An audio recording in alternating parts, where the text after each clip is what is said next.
आज की press conference Sikh progressive front की तरफ से की जा रही है, क्योंकि हमने देखा कि इलेक्शन नज़दीक आ गई है। 10 दिन रह गए हैं मॉडल कोड ऑफ कंडक्ट लगने के लिए।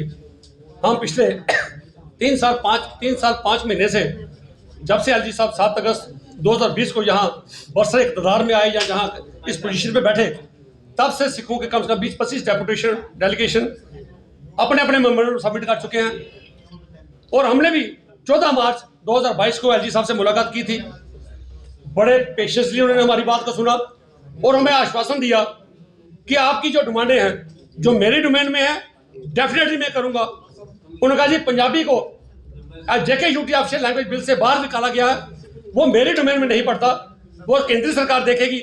लेकिन मैं आपको आश्वासन देता हूं कि पंजाबी की प्रमोशन के लिए हर मुमकिन कोशिश करूंगा। लेकिन आज तक कोई एलजी साहब की कोशिश हमारे सामने नहीं आई। एलजी सरकार से डिमांड की गई थी कि पंजाबी के लिए टीचर्स प्रोवाइड किए जाएं। ये हमारी पंजाबी लेखक सभा ने लालपुरा साहब को भी सबमिट किया था। हमने भी कई बार मुद्दे ये रखे उनके आगे।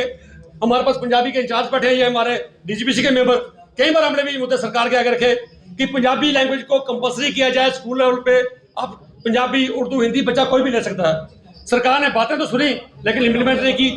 तो एलजी साहब के आश्वासन के बावजूद उन्होंने हमें कहा था कि हम SRO 425 के तहत कश्मीर के नॉन माइग्रेंट सिख बच्चों को भी इनके लिए बहुत जल्दी मैं वैकेंसीज निकालूंगा, लेकिन आज तक नहीं निकाली। उसके बाद पॉलिटिकल रिजर्वेशन की बात चली। डिलिमिटेशन जब शुरू हुई, सिखों के डेपुटेशन भी मिले डिलिमिटेशन से, अपनी अपनी बात रखी। तो हमारी बात सुननी क्या थी, उल्टी जहां पर सिखों की जहां डोमिनेंस थी, जो हमारी कंटोनमेंट की सीट थी गांधीनगर की, इसको इस तरीके से बाइफरकेट कर दिया गया कि कभी जिंदगी में कोई सिख अपना नुमाइंदा चुन के ही ना भेज सके। और उसके अलावा आपने पॉलिटिकल रिजर्वेशन, हर कम्युनिटी को आपने पॉलिटिकल रिजर्वेशन दी। आपने SC ST को 7 सीटें, आपने गुज्जर बकरवाल को 9 सीटें दी, मुबारक है।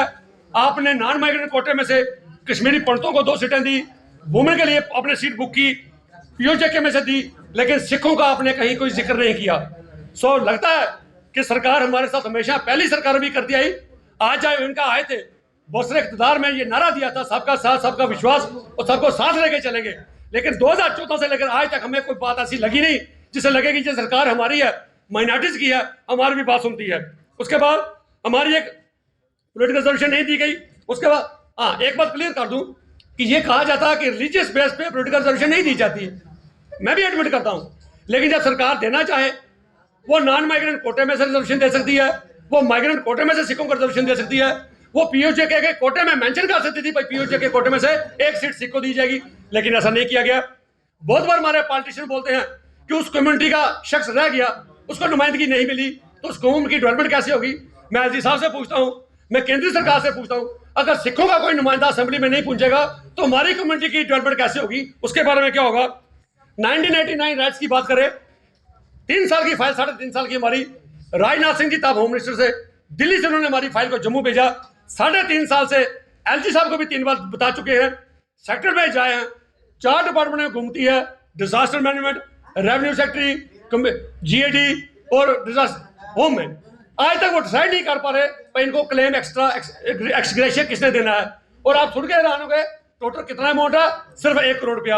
आज के दौर में सरकारें कई हजार करोड़ का बजट है एडवर्टाइजमेंट के लिए, लेकिन किसी कम्युनिटी की डिमांड पूरी करने के लिए इनके पास 1 करोड़ रुपया भी नहीं है।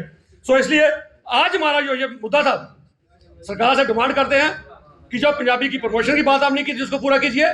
JKUT ऑफिशियल लैंग्वेज बिल में केंद्र सरकार को कहते हैं, इसमें उसको इंक्लूड कीजिए ताकि हमें लगे कि सरकार हमारे साथ है। OBC, अच्छा, एक हमारी रिप्रेजेंटेशन OBC के चेयरमैन साहब के पास 2 साल से पड़ी है, जो चेयरमैन थे JNK socially educationally economically backward classes. क्योंकि हमने लिखा था कि श्रीनगर में इस वक्त सिर्फ 54,000 के करीब सिख रहते हैं। इन्होंने भी इकोनॉमिकली, सोशली, एजुकेशनली वहां सफर किया। 3 डिकेड से जो वहां टर्मोइल चला, इन्होंने भी सफर किया। जहां कश्मीरी पंडितों ने सफर किया, उनकी किलिंग हुई, सिखों की भी किलिंग हुई, इन्होंने भी टर्मोइल में सफर किया।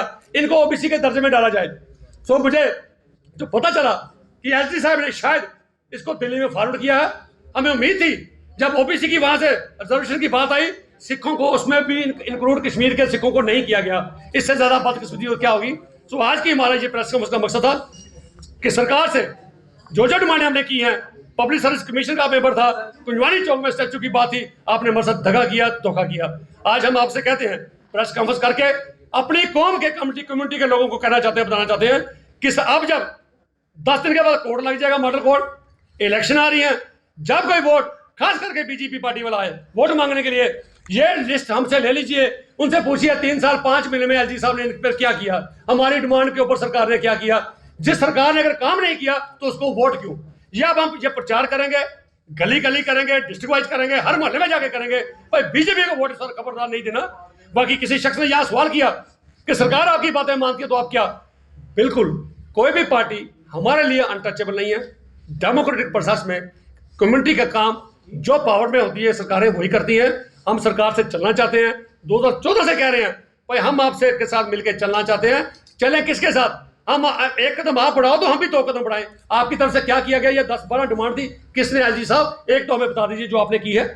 तो इसलिए तभी हमने ये फैसला किया।